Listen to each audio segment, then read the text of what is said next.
ಇವತ್ತು ನ್ಯಾಯಾಲಯ ಅತ್ಯಂತ ಮಹತ್ವವಾದಂಥ ತೀರ್ಪನ್ನು ಪ್ರಕಟ ಮಾಡಿದೆ. ಕೆಆರ್ ನಗರದ ಮಹಿಳೆಯ ಅತ್ಯಾಚಾರ ಪ್ರಕರಣಕ್ಕೆ ಸಂಬಂಧಪಟ್ಟಂತೆ ಮಾಜಿ ಸಂಸದ ಪ್ರಜ್ವಲ್ ರೇವಣ್ಣ ವಿರುದ್ಧ ತೀರ್ಪಿಗಾಗಲೇ ಪ್ರಕಟವಾಗಿದೆ. ತೀರ್ಪಿನಲ್ಲಿ ಅತ್ಯಂತ ಕಠಿಣವಾದಂಥ ಶಿಕ್ಷೆಯನ್ನು ಕೂಡ ಘೋಷಣೆ ಮಾಡಲಾಗಿದೆ. ನಿನ್ನೆ ತಾನೇ ತೀರ್ಪನ್ನು ಇತ್ತಂಥ ನ್ಯಾಯಾಲಯ ಈ ಸಂದರ್ಭದಲ್ಲಿ ಪ್ರಜ್ವಲ್ ರೇವಣ್ಣ ದೋಷಿ ಅಂತ ನೇರವಾಗಿ ಹೇಳಿತ್ತು. ಇವತ್ತು ಶಿಕ್ಷೆಯ ಪ್ರಮಾಣವನ್ನು ಕೂಡ ಪ್ರಕಟ ಮಾಡಲಾಗಿದೆ. ಇದರ ಜೊತೆಗೆ ಕೇವಲ ಜೀವಾವಧಿ ಶಿಕ್ಷೆ ಅಲ್ಲ, ಅಂದರೆ ಜೀವನ ಪರ್ಯಂತ ಶಿಕ್ಷೆಯನ್ನು ಪ್ರಕಟ ಮಾಡಿದೆ. ಇದರ ಸಂಪೂರ್ಣ ವಿವರ ಯಾವ್ಯಾವ ಸೆಕ್ಷನ್ ನಡಿ ಈ ರೀತಿ ಶಿಕ್ಷೆಯನ್ನು ಪ್ರಮಾಣ ಮಾಡಲಾಗಿದೆ, ಅದರ ಜೊತೆಗೆ ಬೇರೆಲ್ಲ ವಿವರ ಏನಿದೆ ನೋಡೋಣ ಬನ್ನಿ.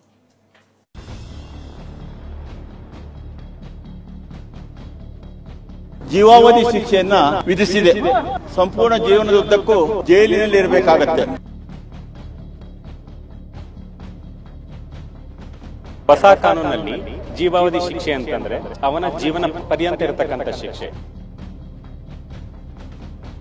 ಅತ್ಯಾಚಾರ ಕೇಸ್ನಲ್ಲಿ ಪ್ರಜ್ವಲ್ ರೇವಣ್ಣಗೆ ಜೀವಾವಧಿ ಶಿಕ್ಷೆ.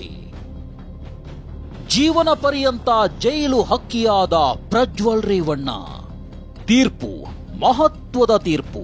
ಕೆಆರ್ ನಗರ ಮಹಿಳೆಯ ಅತ್ಯಾಚಾರ ಕೇಸ್ನಲ್ಲಿ ಬೆಂಗಳೂರಿನ ಜನಪ್ರತಿನಿಧಿಗಳ ವಿಶೇಷ ಕೋರ್ಟ್ ಮಹತ್ವದ ತೀರ್ಪು ಕೊಟ್ಟಿದೆ. ಮಾಜಿ ಸಂಸದ ಪ್ರಜ್ವಲ್ ರೇವಣ್ಣಗೆ ಜೀವಾವಧಿ ಶಿಕ್ಷೆಯನ್ನ ಕೊಡಲಾಗಿದೆ. ಯಾವುದೇ ಕರುಣೆಯನ್ನ ತೋರದ ಕೋರ್ಟ್ ಕಠಿಣಾತಿ ಕಠಿಣವಾಗಿ ಜೀವನ ಪರ್ಯಂತ ಜೈಲು ಶಿಕ್ಷೆಯನ್ನ ಕೊಟ್ಟಿದೆ. ಇಂದಿನಿಂದಲೇ ಪ್ರಜ್ವಲ್ ರೇವಣ್ಣಗೆ ಜೈಲು ಶಿಕ್ಷೆ ಅಧಿಕೃತವಾಗಿ ಆರಂಭವಾಗಲಿದೆ. ನಿನ್ನೆ ಕೋರ್ಟ್ನಲ್ಲೂ ಕಣ್ಣೀರಿಟ್ಟಿದ್ದ ಪ್ರಜ್ವಲ್ ರೇವಣ್ಣ ಶಿಕ್ಷೆ ಪ್ರಮಾಣ ಕಡಿಮೆ ಮಾಡುವಂತೆ ಬೇಡಿಕೊಂಡಿದ್ರು. ಇಂದೂ ಕೂಡ ಕಣ್ಣೀರಿಟ್ಟಿದ್ರು. ಆದರೆ ಯಾವ ಪ್ರಾರ್ಥನೆಯೂ ಫಲಿಸಲಿಲ್ಲ. ಮಾಡಿದ ಪಾಪ ಕೃತ್ಯಕ್ಕೆ ಕೋರ್ಟ್ ಕಠಿಣ ಶಿಕ್ಷೆಯನ್ನೇ ಕೊಟ್ಟಿದೆ. ಅದು ಕಠಿಣ ಜೀವಾವಧಿ ಶಿಕ್ಷೆ.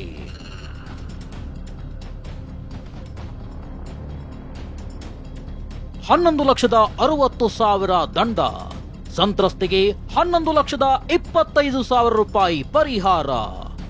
ಹಾಗಾದ್ರೆ ಕೋರ್ಟ್ ಆದೇಶದಲ್ಲಿ ಏನಿದೆ ಅನ್ನೋ ಪಿನ್ ಟು ಪಿನ್ ಮಾಹಿತಿ ಹೇಳ್ತೀವಿ ನೋಡಿ. ಪ್ರಜ್ವಲ್ ರೇವಣ್ಣಗೆ ಜೀವಾವಧಿ ಶಿಕ್ಷೆ ಹಾಗೂ ಬರೋಬ್ಬರಿ $11,60,000 ದಂಡವನ್ನ ವಿಧಿಸಲಾಗಿದೆ. ಐಪಿಸಿ ಸೆಕ್ಷನ್ 376(2) ಅಡಿ ಜೀವಾವಧಿ ಶಿಕ್ಷೆ ಹಾಗೂ 5 ಲಕ್ಷ ದಂಡ ವಿಧಿಸಿದ್ರೆ 376(2) ಅಡಿ ಪದೇ ಪದೇ ಅತ್ಯಾಚಾರ ಸಂಬಂಧ ಜೀವನ ಪರ್ಯಂತ ಜೈಲು, 5 ಲಕ್ಷ ದಂಡ ವಿಧಿಸಲಾಗಿದೆ. ಐಪಿಸಿ ಸೆಕ್ಷನ್ 354(a) ಅಡಿಯಲ್ಲಿ 3 ವರ್ಷ ಸೆರೆವಾಸ, $25,000 ದಂಡ ವಿಧಿಸಲಾಗಿದೆ. ಐಪಿಸಿ ಸೆಕ್ಷನ್ 354(b) ಅಡಿಯಲ್ಲಿ 7 ವರ್ಷ ಸೆರೆವಾಸ, $50,000 ದಂಡ. ಐಪಿಸಿ ಸೆಕ್ಷನ್ 354(c) 3 ವರ್ಷ ಸೆರೆವಾಸ, $25,000 ದಂಡ ವಿಧಿಸಿದ್ರೆ, ಐಪಿಸಿ ಸೆಕ್ಷನ್ 506 ಅಡಿಯಲ್ಲಿ 2 ವರ್ಷ ಸೆರೆವಾಸ, $10,000 ದಂಡ. ಐಪಿಸಿ ಸೆಕ್ಷನ್ 201 ಅಡಿಯಲ್ಲಿ 3 ವರ್ಷ ಸೆರೆವಾಸ, $25,000 ದಂಡ. ಐಟಿ ಕಾಯ್ದೆ ಸೆಕ್ಟರ್ 66(e) ಅಡಿಯಲ್ಲಿ 3 ವರ್ಷ ಸೆರೆವಾಸ, $25,000 ದಂಡ ವಿಧಿಸಲಾಗಿದೆ. ಸರ್ಕಾರದ ಪರ ವಕೀಲರು ಕೂಡ ಪ್ರತಿಕ್ರಿಯೆ ಕೊಟ್ಟರು. 376(n) ಪ್ರಮುಖವಾದ ಅಪರಾಧ ಆಗಿತ್ತು. ಅದಕ್ಕೆ ಜೀವಾವಧಿ ಶಿಕ್ಷೆ. ಜೀವಾವಧಿ ಅಂದರೆ ಜೀವನ ಪರ್ಯಂತ ಜೈಲುವಾಸ ಮತ್ತು 5 ಲಕ್ಷ, ಎರಡು ಸೆಕ್ಷನ್ಗೆ 5 ಲಕ್ಷ ದಂಡ, ಅಂದರೆ 10 ಲಕ್ಷ ಅಲ್ಲೇ ಆಯಿತು. ಮತ್ತು ಹಲವು ಸಣ್ಣ ಪ್ರಮಾಣದ ಇದು ಕಲಂಗಳಿದ್ವು, ಅದಕ್ಕೆಲ್ಲ 3 ವರ್ಷ 2 ವರ್ಷ ಇವೆಲ್ಲ ಶಿಕ್ಷೆ ಮಾಡಿ $25,000 ದಂಡ. ಹೀಗೆಲ್ಲ ಒಟ್ಟು ದಂಡ $11,50,000 ಮತ್ತು ಜೀವನ ಪರ್ಯಂತ ಜೈಲುವಾಸ. ಹಾಗಾದ್ರೆ ಅತ್ಯಾಚಾರ ಕೇಸ್ ಹಿಸ್ಟರಿ ಏನು ಅನ್ನೋದನ್ನೇ ಹೇಳ್ತೀವಿ ನೋಡಿ. ಹಾಸನ ಜಿಲ್ಲೆಯ ಹೊಳೆನರಸೀಪುರದಲ್ಲಿ ಕನ್ನಿಕಡ ತೋಟದ ಮನೆಯಲ್ಲಿ ಮಹಿಳೆಯ ಮೇಲೆ ಪ್ರಜ್ವಲ್ ಅತ್ಯಾಚಾರ ಎಸಗಿದ್ದ. ಕುಡಿಯೋಕೆ ನೀರು ತೆಗೆದುಕೊಂಡು ಬಾ ಅಂತ ಹೇಳಿದ್ದ. ರೂಮ್ನೊಳಗಡೆ ನೀರು ತರ್ತಿದ್ದಂತೆ ಪಾಪಿ ಪ್ರಜ್ವಲ್ ಬಾಗಿಲು ಹಾಕಿದ್ನಂತೆ. ಬಾಗಿಲು ತೆಗೆಯಣ್ಣ ಅಂದ್ರೂ ತೆಗೆಯದೆ ಮಹಿಳೆ ಮೇಲೆ ದೌರ್ಜನ್ಯ ಎಸಗಿದ್ದಾನೆ. ಬಲವಂತವಾಗಿ ಸೀರೆ ಬ್ಲೌಸ್ ತೆಗೆದು ದೌರ್ಜನ್ಯವೆಸಗಿದ್ದಾನೆ. ಬಲವಂತವಾಗಿ ಅತ್ಯಾಚಾರ ಎಸಗಿದ್ದ ಪ್ರಜ್ವಲ್ ಅತ್ಯಾಚಾರದ ವಿಡಿಯೋ ಮಾಡಿಕೊಂಡಿದ್ದ.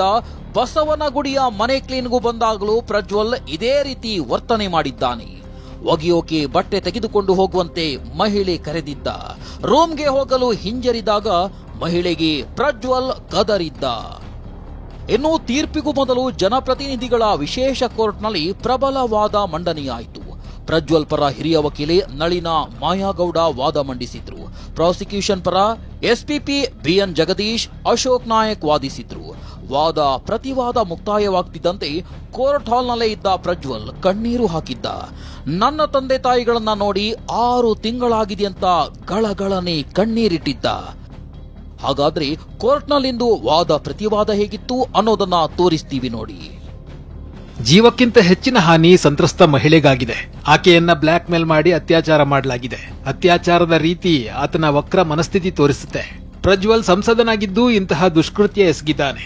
ಕಾನೂನು ತಿಳಿದಿದ್ದು ಇಂತಹ ನೀಚ ಕೃತ್ಯವನ್ನ ಎಸಗಿದ್ದಾನೆ. ಇದು ಇನ್ನೂ ಗಂಭೀರವಾದ ಅಪರಾಧ. ಹಣ, ಅಧಿಕಾರ ಇರುವ ಇವರಿಗೆ ಕಡಿಮೆ ಶಿಕ್ಷೆ ಆಗಬಾರದು.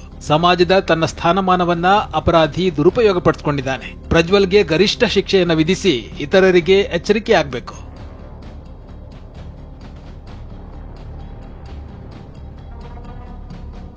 ಏನಾದ್ರೂ ಹೇಳುತ್ತೀರಾ? ಅಪರಾಧಿ ಪ್ರಜ್ವಲ್ಗೆ ಜಡ್ಜ್ ಪ್ರಶ್ನೆ. 6 ತಿಂಗಳಿಂದ ತಂದೆ ತಾಯಿ ನೋಡಿಲ್ಲವೆಂದು ಪ್ರಜ್ವಲ್ ಕಣ್ಣೀರು. ವಕೀಲರ ವಾದ ಪ್ರತಿವಾದ ಮುಗಿಯುತ್ತಿದ್ದಂತೆ ಅಪರಾಧಿ ಪ್ರಜ್ವಲ್ ರೇವಣ್ಣಗೆ ನ್ಯಾಯಾಧೀಶರು ಪ್ರಶ್ನೆ ಕೇಳಿದ್ರು. ನೀವೇನಾದ್ರೂ ಹೇಳೋದಿದೆಯಾ ಅಂತ ಪ್ರಶ್ನಿಸಿದ್ರು. ಇದಕ್ಕೆ ಪ್ರಜ್ವಲ್ ಇಂಗ್ಲಿಷ್ನಲ್ಲಿ ಉತ್ತರಿಸಿದ್ದಾರೆ. ನಾನು ಹಲವು ಮಹಿಳೆಯರೊಂದಿಗೆ ಇಂತಹ ಕೃತ್ಯ ನಡೆಸಿದ್ದೇನೆ ಎಂದಿದ್ದಾರೆ.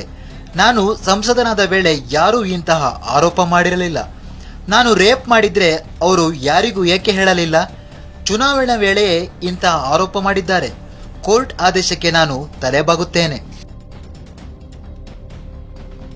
ಹೀಗೆನ್ನುತ್ತಲೇ ಕೋರ್ಟ್ ಹಾಲ್ನಲ್ಲಿ ಪ್ರಜ್ವಲ್ ಕಣ್ಣೀರು ಹಾಕಿದ್ದ. ತಂದೆ ತಾಯಿಯನ್ನ ನೋಡಿ 6 ತಿಂಗಳಾಗಿದೆ ಅಂತ ಪ್ರಜ್ವಲ್ ಕಣ್ಣೀರು ಹಾಕಿದ್ದಾನೆ. ನೀವು ಏನು ಓದಿದ್ದೀರಾ? ಮೆಕ್ಯಾನಿಕಲ್ ಎಂಜಿನಿಯರ್ ಓದಿದ್ದೇನೆ. ನನ್ನ ರೆಕಾರ್ಡ್ ಪರಿಶೀಲಿಸಿ. ನಾನು ಮೆರಿಟ್ ವಿದ್ಯಾರ್ಥಿ. ನಾನು ಮಾಡಿದ ಒಂದೇ ಒಂದು ತಪ್ಪೆಂದ್ರೆ ರಾಜಕೀಯದಲ್ಲಿ ಬೇಗ ಬೆಳೆದದ್ದು. ಅದೇ ನನಗೆ ಇಂದು ಮುಳುವಾಗಿದೆ. ನಾನು ಮಾಧ್ಯಮಗಳನ್ನು ಈ ವಿಚಾರದಲ್ಲಿ ದೂಷಿಸುವುದಿಲ್ಲ. ಮಾಡಿದ ಪಾಪಕೃತ್ಯಕ್ಕೆ ಮಾಜಿ ಸಂಸದ ಪ್ರಜ್ವಲ್ ರೇವಣ್ಣಗೆ ಜೀವಾವಧಿ ಶಿಕ್ಷೆಯಾಗಿದೆ. ಜೀವನ ಪರ್ಯಂತ ಜೈಲು ಶಿಕ್ಷೆ ಅನುಭವಿಸೋ ಪರಿಸ್ಥಿತಿ ತಂದಿಟ್ಟಿದೆ.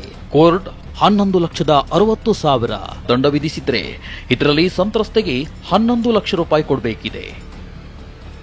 ರಮೇಶ್, TV9, ಬೆಂಗಳೂರು.